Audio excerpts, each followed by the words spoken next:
Mesdames, Messieurs, bonjour, il est midi sur l'îlot Sarpan, 12h GMT et partout au Sénégal. Bienvenue dans le grand journal de la RFM. Souleymane Niang. Un seul titre à la une de cette édition au lendemain de l'excursion mortelle de vacanciers sénégalais et de plusieurs autres nationalités sur l'île de la Madeleine. Nous faisons le point complet sur ce drame. Au bilan final, 4 morts dont les corps ont été déposés à la base navale de la Marine nationale à Dakar. Il y a 37 rescapés. Contrairement à une annonce faite ce matin, les autorités précisent qu'il n'y a aucun disparu. Dans ce journal, les familles des victimes sous le choc et sans voix, nous les avons rencontrés ce matin à Soumbédioune. Également dans ce journal, le témoignage exceptionnel des pêcheurs de Soumbédioune qui ont participé au secours. Nous les avons rencontrés juste au moment où ils revenaient du théâtre des opérations. Et puis nous tirerons les premiers enseignements de cet accident qui a coûté la vie à 4 personnes. Quid des responsabilités des uns et des autres. Et puis notre rubrique Point de vue portera sur les moyens insuffisants et parfois inappropriés pour faire face à ce genre de crise. L'actualité internationale, les titres avec vous, Anna Rocha, bonjour. Bonjour Souleymane, bonjour à tous. Au Maroc, la demande de liberté provisoire de Khaja Rassouni sera examinée jeudi. Le procès de la journaliste accusée d'avortement illégal a été une nouvelle fois reporté. Les excuses de l'Afrique du Sud au Nigeria après des attaques xénophobes contre des étrangers. Les responsables de ces attaques seront traduits en justice, rassure l'envoyé spécial de l'Afrique du Sud à Abuja. Et puis les Rohingyas de Birmanie, toujours sous la menace d'un génocide.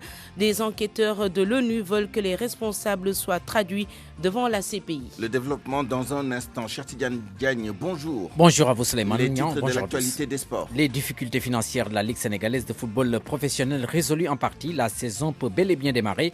Seydou Sané, président du Casa Sport de Ziguinchor, évoque plutôt une harmonisation du calendrier avec celui de la Confédération africaine. La chasse à la coupe aux grandes oreilles. Liverpool remet son titre en jeu et ça passe par Naples en Italie. Le Paris Saint-Germain s'oppose demain au Real Madrid. Bonne nouvelle pour Neymar à la veille de cette confrontation. Suspendu pour 3 matchs, la star brésilienne a vu sa sanction réduite à 2 rencontres. Merci Chertidiane, à tout à l'heure pour le développement.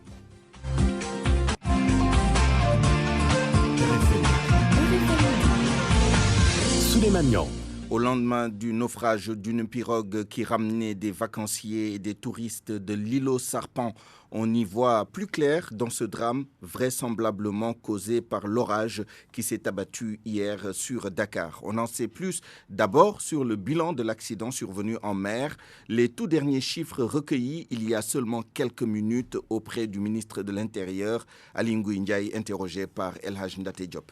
Le dernier bilan définitif est de 41 victimes, dont 37 qui sont, au moment où je parle, mises en sécurité, évacuées à Marine pour transfert à l'hôpital principal. Et malheureusement, nous avons en définitive 4 corps sans vie.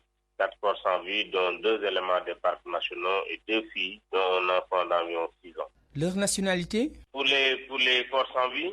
Oui, les personnes qui ont perdu la vie. C'est tous des Sénégalais. Et les autres, les rescapés, leur nationalité? On a procédé à l'identification, donc nous avons hier déjà donné les nationalités et l'enquête sera ouverte également pour la suite, mais pour le moment, les blessés sont évacués à l'hôpital principal. Avez-vous des informations précises sur les causes du chavirement? L'enquête va déterminer. On sait qu'hier, il y avait une très forte houle au moment où les gens embarqués dans la pirogue.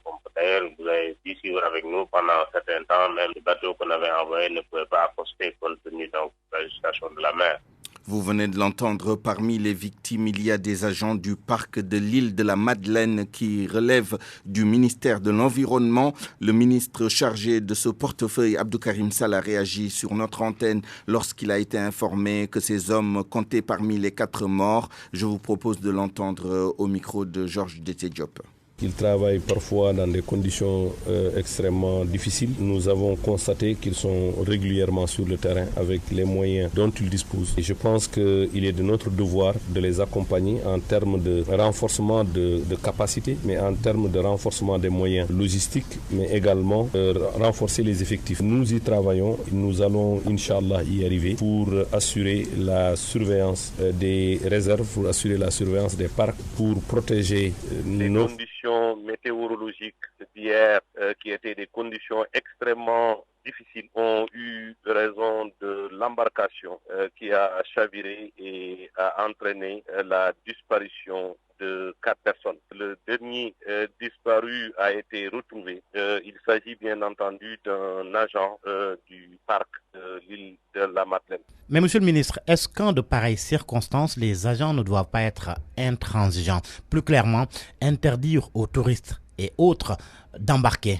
Ce qui s'est passé hier est survenu de manière brutale. Vous savez, généralement, on les amène sur l'île le matin et on repasse les chercher dans l'après-midi. Et quand ils ont vu que le ciel était en train de menacer, ils ont voulu aller les chercher au niveau de l'île. Et craignant également que les choses se compliquent, ils ont voulu revenir sur Dakar, étant donné que quand un orage survient, quand on est au milieu des eaux, c'est un peu compliqué. Mais malheureusement, ils ont fait tout ce qui était possible pour que cette situation n'arrive pas. Et d'ailleurs, des agents des parcs nationaux qui sont toujours présents dans l'embarcation assurent la sécurité, mais veillent à ce que les consignes et les dispositions de sécurité, notamment le port du gilet, soient respectés par tous les passagers. Ce qui est arrivé est vraiment regrettable, douloureux, mais c'est lié vraiment à des phénomènes que nous ne pouvons pas forcément prévenir et nous ne pouvons pas forcément prévoir. Sur l'île de la Madeleine, les secours ont pris fin après la découverte des corps des victimes et le retour des rescapés sur le continent. Justement, les corps ont, semble-t-il, été déposés d'abord au port de la Marine nationale où les familles ont été reçues ce matin. En direct de la base navale de Dakar. Pape Balagueye, bonjour. Bonjour Souleymane. Quelles sont les dernières informations? Voilà, vous l'avez dit, il y a donc 37 rescapés, 4 morts, sans compter les portées disparues annoncées. Donc le bilan provisoire du naufrage de l'embarcation. Depuis ce matin, on note donc des mouvements de véhicules de la Brigade nationale des sapeurs-pompiers, de même que la police scientifique. Et d'un moment à l'autre, les autorités donc de la Marine nationale vont se prononcer sur la question. Pour l'instant, parents et proches qui ont donc franchi donc le portail depuis ce matin viennent de quitter les lieux. Concernant l'identité, aucune information donc des victimes. Et selon donc le ministre de l'Intérieur, donc qui estime que donc les victimes sont toutes des Sénégalais. Il faut noter également le dispositif sécuritaire mis en place pour sécuriser les lieux, Souleymane. Et voilà, nous notons également la présence du ministre de l'Environnement, Abdou Karim Sall, qui vient à présent d'arriver, et d'un moment à l'autre, ils vont donc communiquer sur ce qui s'est passé aux îles de la Madeleine hier, donc suite à l'embarcation, autant pour moi, au chavirement d'une embarcation donc sur les lieux. Souleymane. Pape Balagueye, merci. Je rappelle que vous étiez en direct de la base navale de la Marine nationale ici à Dakar. Je précise que nous venons de l'entendre, le ministre de l'Intérieur précise qu'il n'y a pas de disparus et que le bilan définitif est de 41 victimes, dont 4 personnes décédées. Parmi ces 4 personnes décédées, 2 agents du parc de l'île de la Madeleine, donc des éléments du ministère de l'Environnement et du Développement durable. Après la Marine, allons maintenant à l'hôpital principal de Dakar où les corps des victimes et les familles étaient également annoncés ce matin. Vous avez entendu le ministre à ce sujet. Modou Fall, vous êtes en direct avec nous. Qu'en est-il? Souleymane, bonjour. C'est vrai, nous sommes ici à l'hôpital principal où sont internés donc certains rescapés. Ici à l'hôpital principal, les parents des victimes sont dans le désarroi. Ils sont en train de guetter les moindres sorties. Leur vœu le plus cher, c'est de connaître où se trouvent donc leurs proches. D'ailleurs, parmi les proches, il y a ceux du propriétaire du restaurant du parc de Soumbédioune qui ne cesse donc de faire des va-et-vient. Ils ont révélé qu'ils ont été donc orientés au pavillon France, là où ils ont pu consulter donc la liste des rescapés. Mais malheureusement pour eux, ils n'ont rien trouvé. Ils n'ont pas trouvé donc le nom de leurs proches. Et maintenant, reste également une autre famille. Et l'autre famille, c'est celle du garde-côte qui sont actuellement à la morgue de l'hôpital principal. Elle a déjà eu vent donc du décès de leurs proches. C'est l'un donc des 2 garde-côtes qui ont péri au large de Soumbédioune Souleymane Niang. Merci Modou Fall. Un peu plus tôt dans la matinée, les secours entamés la nuit dernière s'étaient poursuivis sur et au large de l'île de la Madeleine sous les yeux impuissants et hagards des familles des victimes réunies au niveau de Soumbédioune. Je vous propose d'entendre le témoignage poignant d'une membre d'une famille de victimes recueillie ce matin à Soumbédioune par Modou Fall. Moi, mon grand frère fait partie des victimes. Lui et ses 3 enfants, ma sœur et ses 3 enfants aussi. Ils étaient tous venus passer les vacances au Sénégal. Ils étaient partis en excursion au niveau de l'île aux serpents. Mais à partir de 18h, j'ai commencé à m'inquiéter parce que je ne les ai pas vus. À chaque instant, je cherchais à les joindre, mais en vain. On a appelé, tenté, mais rien. On s'est déplacé la nuit au niveau du quai de Soumbédioune. On a trouvé le ministre de l'Intérieur sur place, mais on nous a dit qu'il fallait attendre le lendemain pour revenir à 8h. Mais depuis 7h, nous sommes là, aucune nouvelle. On est déboussolés. Qu'ils nous disent vraiment ce qu'il en est. Et puis ces témoignages et ce reportage exceptionnel avec les pêcheurs de Soumbédioune qui ont participé au secours. Nous les avons rencontrés juste au moment où ils revenaient du théâtre des opérations ce matin sur Soumbédioune. Ce reportage est réalisé par Salimata Aou. L'attente fut longue. À la plage de Soumbédioune, les familles n'en peuvent plus. Elles craquent.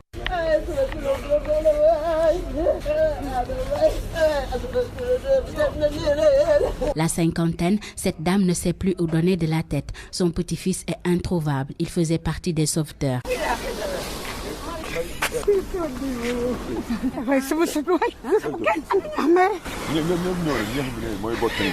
Mamadou Diang est pêcheur. Il était dans la pirogue des sauveteurs. Il a participé à l'opération de secours. mais moor yàlla def na jàmm soobu nañ gis nañ leen ñoom ñëpp quoi ba kii mujjee récemment kii mujjee woon a feeñ sax après mujjee nu nga ko fekk si kaw yooyu quoi mu tag si xeer yooyu quoi après daal gis nañ 4 personnes xaw ma 5 waaw man daal gis naa 4 mais 5 laa déggoon mais 4 laa gis quoi mais affaire boobu nu ngi koy métti lu trop mais bëggu noonu mu demee mais ndog-ndog fu nekk lay amee daal yaa ngi dégg xam nga rek fi mu toll dama bloqué wu carrément mënu mu la wax ak yow carrément quoi France. Cet homme est éco-garde. Il n'en revient toujours pas. Je ne peux pas parler quoi, parce que je manque. Je ne peux pas parler, vous m'excusez quoi. Vous m'excusez parce que... D'accord, c'est bon. Les familles des victimes sont acheminées à l'hôpital principal de Dakar à l'abri de la presse et de simples badauds venus satisfaire leur curiosité. Et pour boucler ce chapitre consacré à ce drame qui, je vous le rappelle, a fait 4 morts et 37 rescapés, 41 victimes en tout, parlons de la responsabilité des uns et des autres dans cette affaire.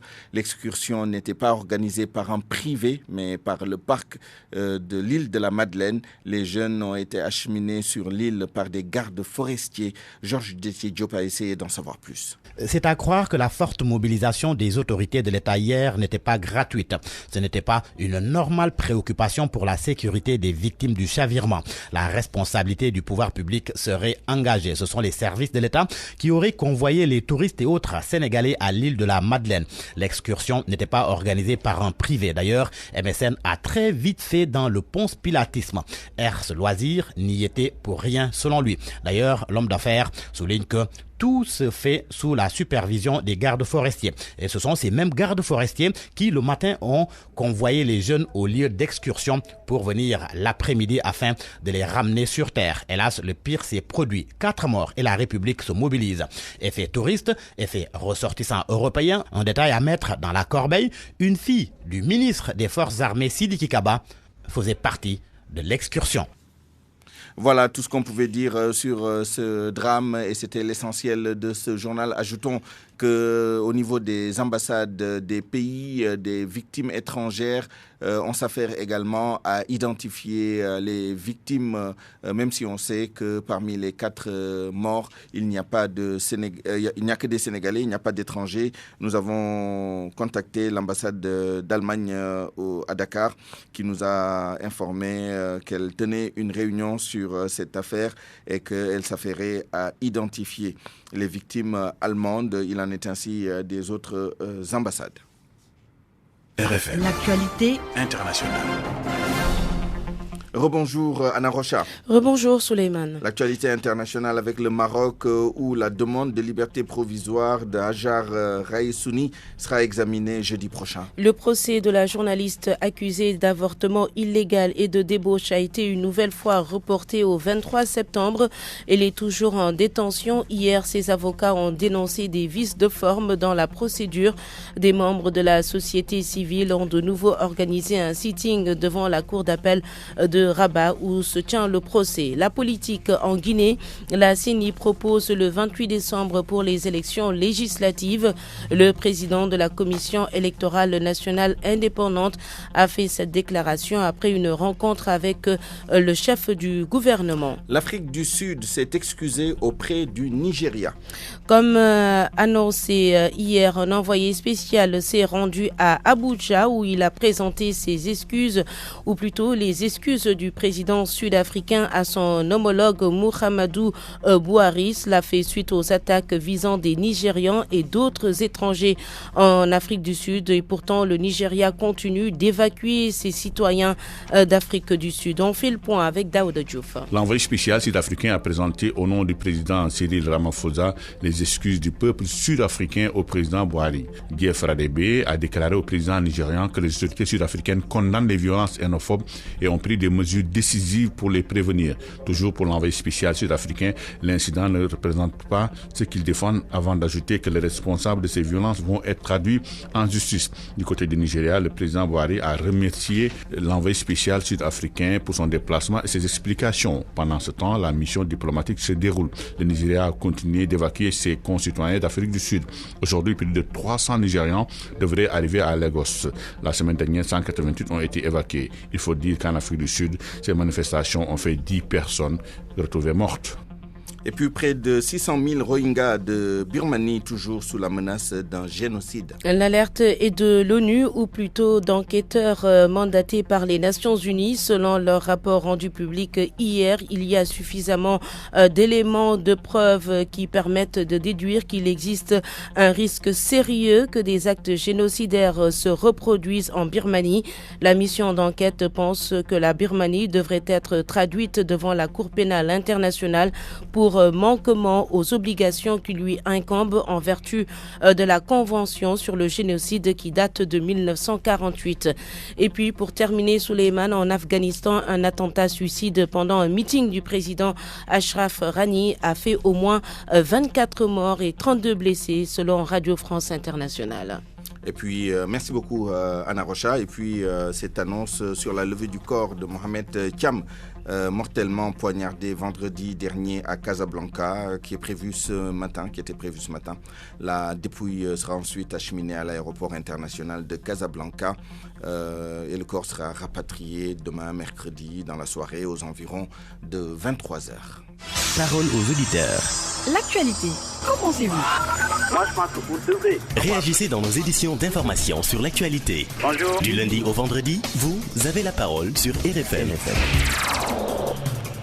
Point de vue tout à l'heure sur les opérations de secours lors du drame qui a frappé hier l'île de la Madeleine avec le chavirement d'une pirogue qui a coûté la vie à 4 personnes. Nous parlerons des moyens mis en œuvre. Étaient-ils suffisants et appropriés pour ce genre de crise? Nous en parlerons avec Alioune Badara Diouf, député, président de la commission défense et sécurité à l'Assemblée nationale, et avec M. Amadou Kanara Diop, expert en sécurité civile.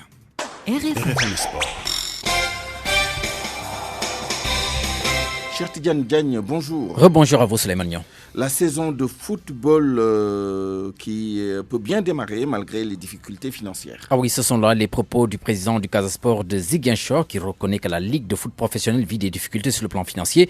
Mais Seydou Sané, invité d'RFM Matin, avance que cette situation ne peut nullement empêcher la saison 2019-2020 de démarrer. Pour lui, il est beaucoup plus question d'harmonisation du calendrier local avec celui de la Confédération africaine. On l'écoute, il est au micro de Babacar Fall. Il faut féliciter et remercier la Fédération sénégalaise de football qui a soutenu, qui a mis les moyens pour que, au plan financier, que ce problème soit derrière nous.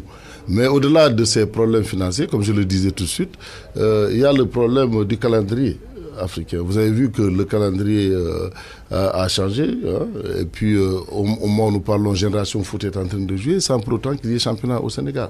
Donc il faudrait planifier toutes nos activités en les faisant coïncider naturellement au calendrier de la CAF pour que nos joueurs soient en jambes pendant les compétitions africaines. Aujourd'hui, si on voulait, on peut commencer le championnat. Alors, vous parlez de coordination avec le calendrier de la CAF, cela voudrait dire à quelle période donc devrait-on, à votre avis, en tout cas personnel? La deuxième quinzaine du mois de novembre qui serait beaucoup plus favorable et permettre dans le championnat que nous allons mener et aller aboutir au calendrier de la CAF. Comme ça, nos joueurs seront en jambes pendant ces compétitions qui sont importantes pour nous. Parlons maintenant du début ce soir de la Ligue des Champions avec déjà des chocs. Oui, un choc principalement et qui devra très certainement intéresser les Sénégalais. Il s'agit de Liverpool de Sadio Mané, qui est l'équipe championne en titre, qui va jouer contre Napoli de Kalidou Koulibaly. Un match qui va se jouer à partir de 19h, à suivre naturellement sur les ondes de la radio Futur Média. Toujours dans ce groupe de Liverpool, le Racing de Genk se rend à Salzbourg à 19h. L'autre choc de ce mardi va opposer le Borussia Dortmund au FC Barcelone de Lionel Messi qui va refaire son comeback à 19h. Donc cette rencontre, mais avant cela, à 16h55, l'Inter de Milan reçoit le Slavia de Prague. Dans le groupe G, Lyon Zénith Saint-Pétersbourg de la Russie est prévu à 16h55. Les Autrichiens de Red Bull Leipzig se déplacent au Portugal pour y jouer contre le Benfica. Dans le groupe H, Chelsea Valence c'est à 19h. Aix-Amsterdam Lille est prévu à 19h. Les autres matchs sont prévus demain avec notamment le choc Paris Saint-Germain Real Madrid, à suivre également sur les ondes de la radio Futur Média. Nous parlons de la suspension de Neymar en Ligue des Champions. La suspension qui a été réduite à 2 matchs, c'est le tribunal fédéral du sport qui en a décidé ainsi après un recours introduit par son club. Le Paris Saint-Germain, Neymar était suspendu 3 matchs et sera de retour à Bruges le 22 octobre prochain en France sonore. Vous entendez l'hymne que nous aimons tant, les footballeurs. Il s'agit de l'hymne de l'UEFA. Et puis nous enchaînons sur autre chose, Suleiman. Une annonce pour terminer. Oui, les Jeux Olympiques, le comité Paris 2024 a mission à Dakar.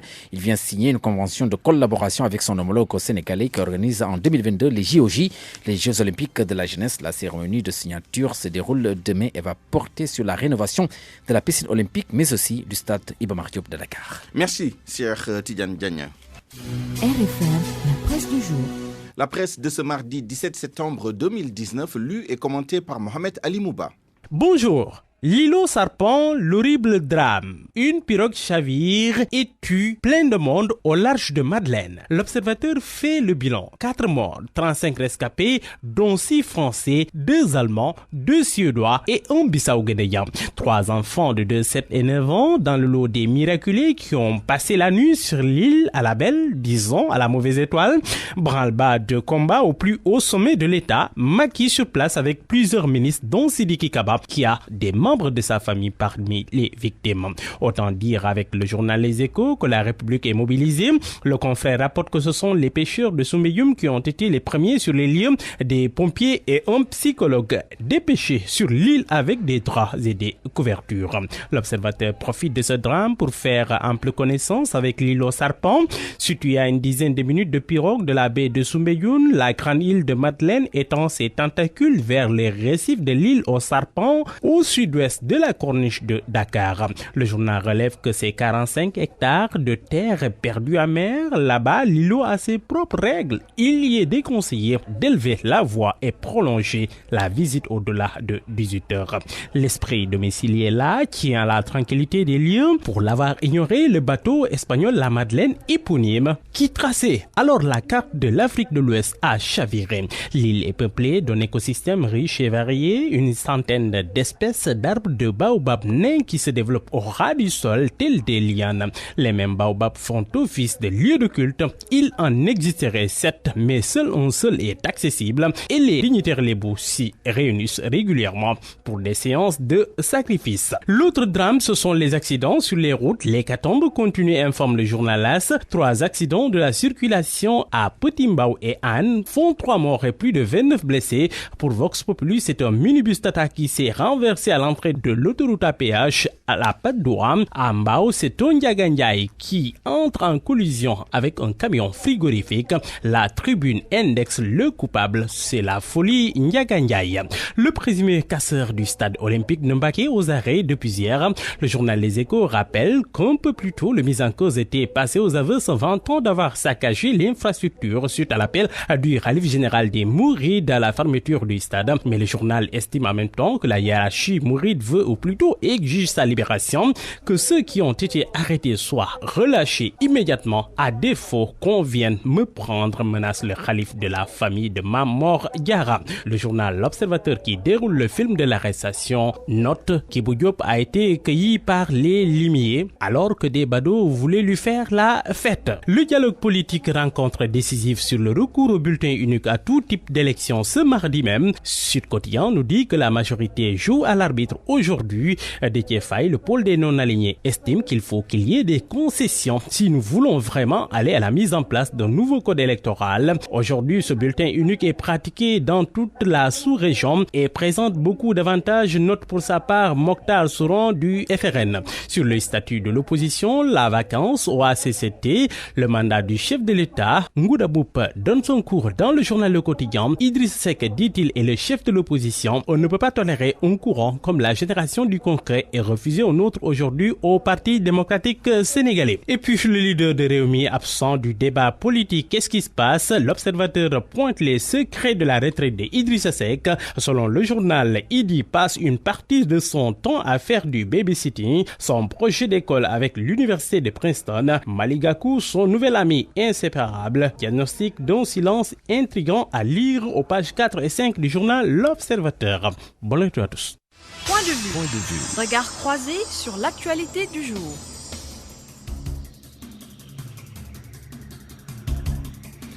À 12h27, bienvenue à Point de vue. Nous discutons de l'organisation des secours en cas de crise majeure ou de catastrophe à la lumière du chavirement de la pirogue sur l'île Madeleine qui a coûté la vie à 4 personnes. On dénombre également 37 rescapés.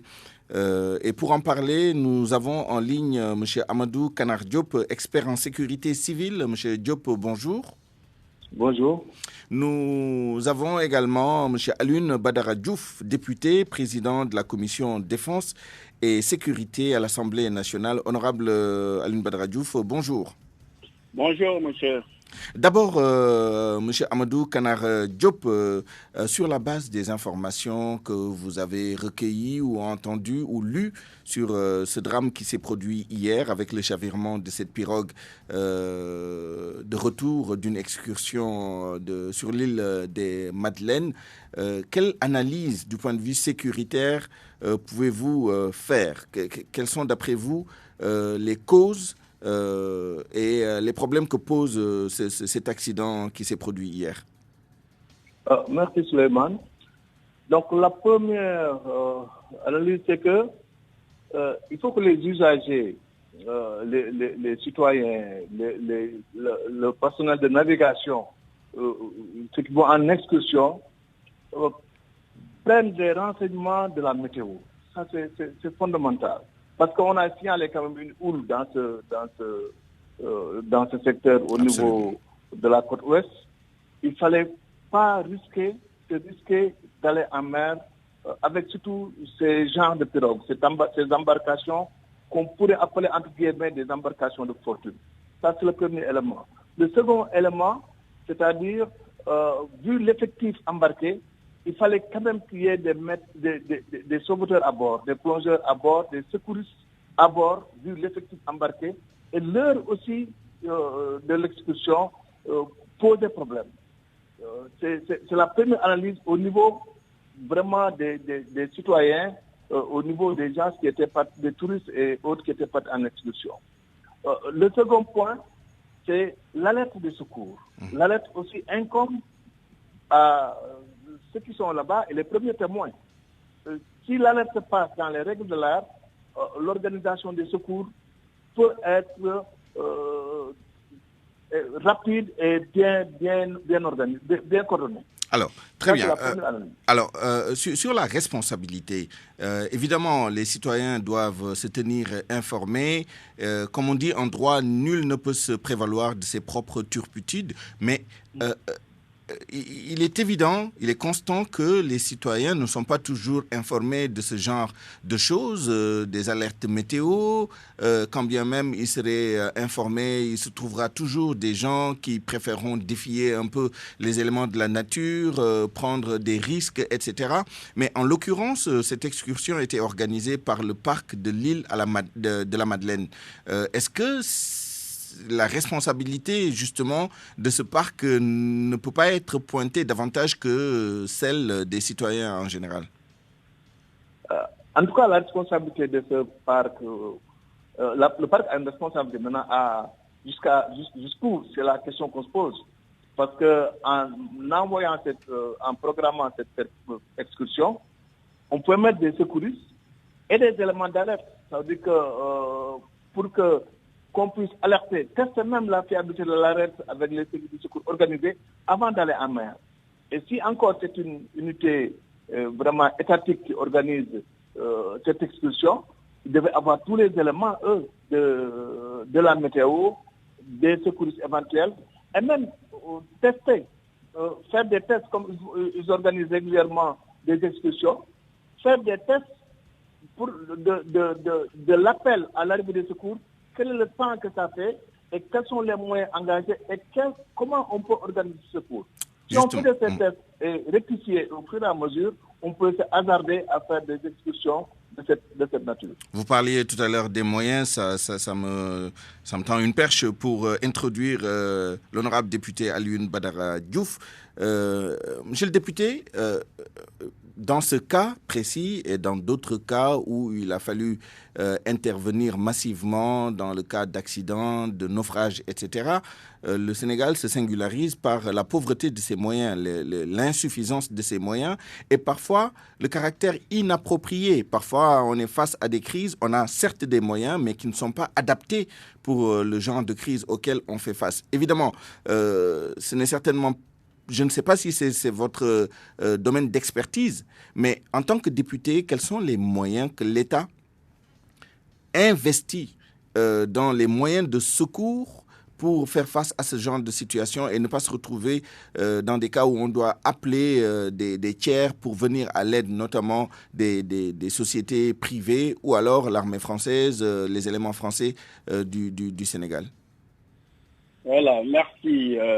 Vous me permettez d'abord de saluer la prompte réaction des autorités, avec à leur tête le président de la République, qui a eu à être sur les lieux le premier, accompagné du ministre de l'Intérieur et du ministre des Forces armées, mais également nos forces de défense et de sécurité, surtout les sapeurs-pompiers, qui ont été là-bas à temps. Mais comme vous le dites, comme mon prédécesseur l'a dit tout à l'heure, les organisateurs de l'excursion devraient d'abord s'enquérir des conditions météorologiques pour pouvoir embarquer. Moi, je pense que c'est une erreur de leur part. Ça, c'est évident. C'est pourquoi, à mon avis, une enquête s'impose dans ce sens. Parce que l'ANACIM, à travers la météo, donne toujours, chaque jour que Dieu fait, les prévisions en mer. Donc, on devrait pouvoir respecter quand même les consignes de la météo. Mais en ce qui concerne maintenant les moyens, comme vous le savez, c'est vrai, le Sénégal n'a pas toutes les ressources nécessaires, n'est-ce pas, pour régler certains problèmes, parce que jugeant le Sénégal comme un pays en voie de développement, Mais on a noté que depuis 2012, quand même, le budget du ministère de l'Intérieur, où loge quand même la protection civile, ne cesse de grimper, vu l'importance que le président de la République accorde à ce département pour mieux sécuriser, comme vous le dites, le Sénégal. Mais est-ce que ces moyens vont à l'acquisition justement de moyens d'intervention en cas de crise? Entre autres, hein, mais est-ce que c'est un domaine de priorité identifié? Oui, tu sais que la direction de la protection civile, c'est elle qui est chargée d'assurer en temps réel la protection des personnes et des biens, n'est-ce pas, des ressources et des biens publics.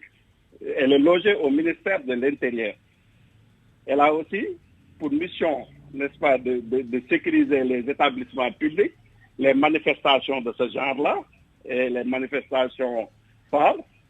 Elle fait face également aux catastrophes, comme vous le dites tout à l'heure, les accidents, les coups de foudre, etc., etc.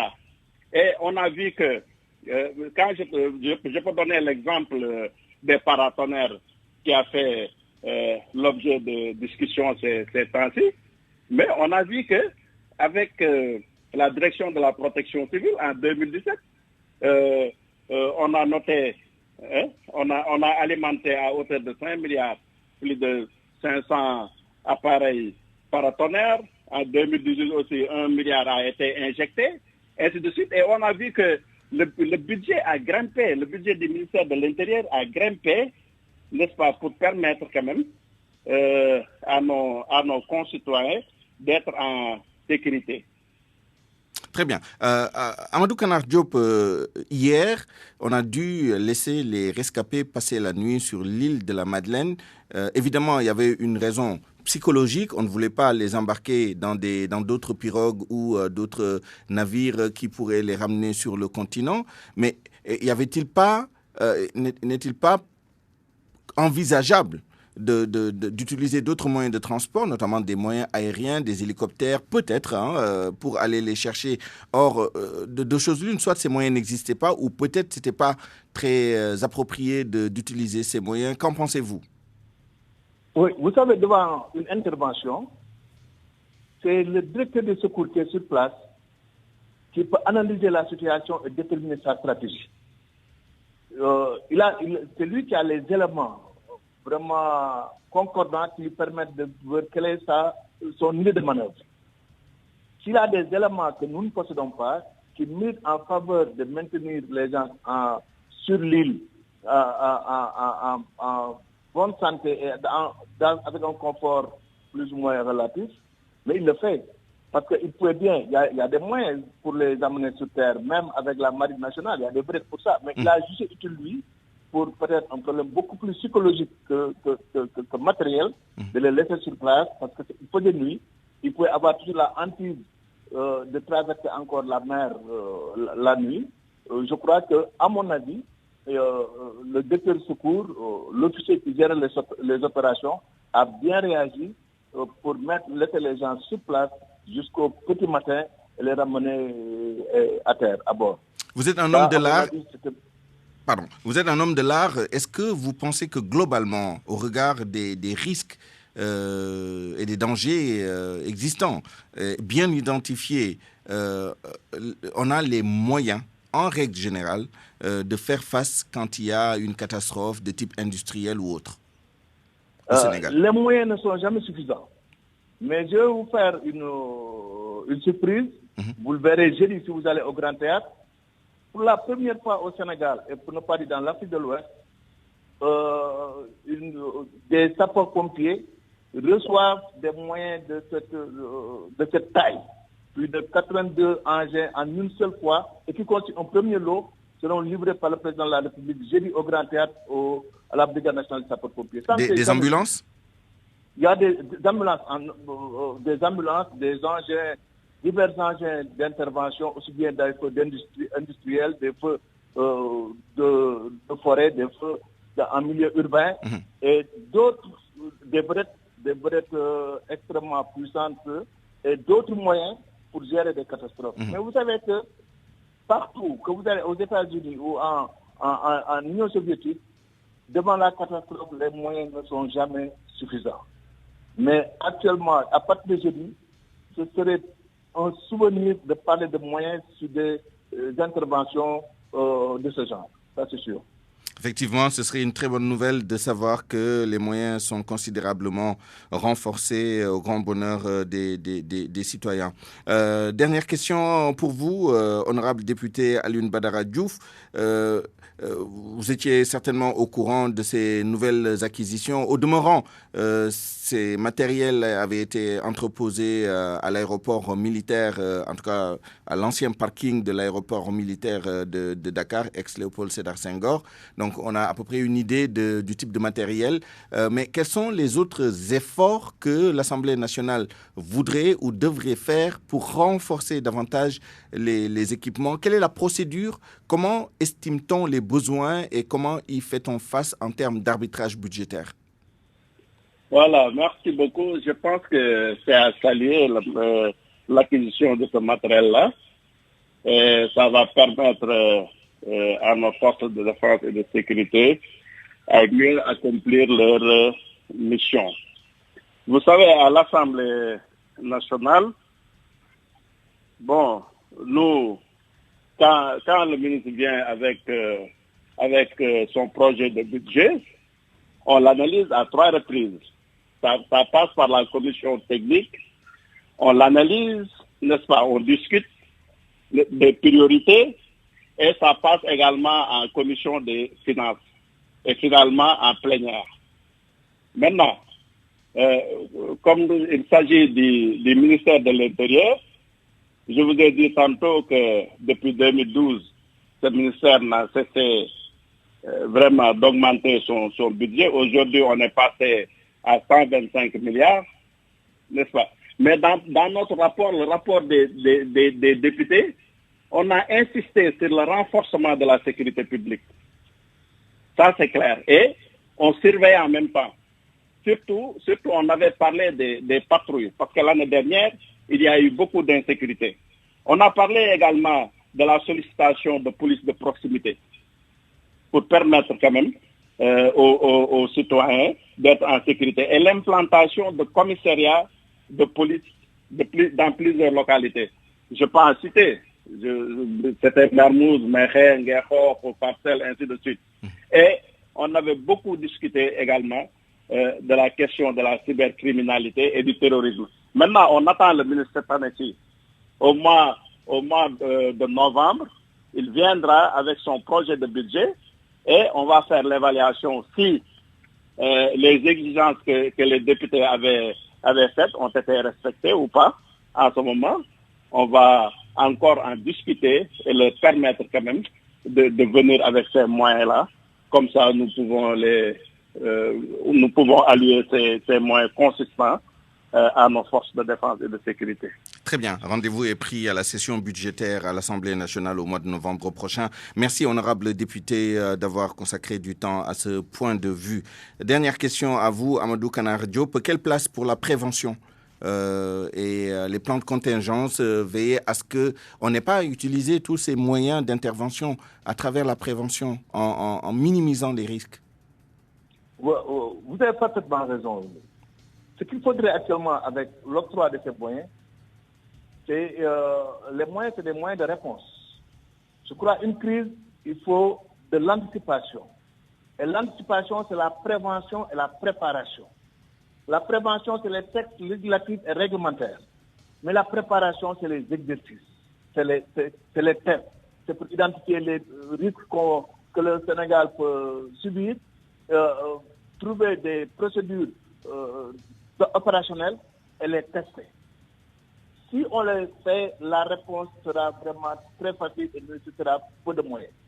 Je crois, et je connais bien l'actuel général commandant de la brigade de sapeurs-pompiers, il s'attelle déjà lui au test des risques. Et je sais que d'ici peu aussi, il va mieux former le personnel avec les crises futures et mieux les exercer pour pouvoir gérer rapidement les crises éventuelles de catastrophes que le Sénégal pourrait subir. Merci beaucoup Amadou Kanadiop, à vous également. Ce drame qui survient à une dizaine de jours de l'anniversaire de la commémoration du naufrage du bateau le Joola, c'était le 26 septembre 2002. C'est la fin de ce journal. Je vous remercie de l'avoir écouté. Je remercie Abdoulaye Diop qui a assuré la mise en onde, Mohamed Ali Mouba et El Haj Ndate Diop pour la coordination et la réalisation, ainsi que toutes les équipes qui m'ont aidé à préparer et à présenter ce journal. Restez avec nous dans quelques instants, le journal en Wolof qui sera présenté par El Haj Hassan Gueye.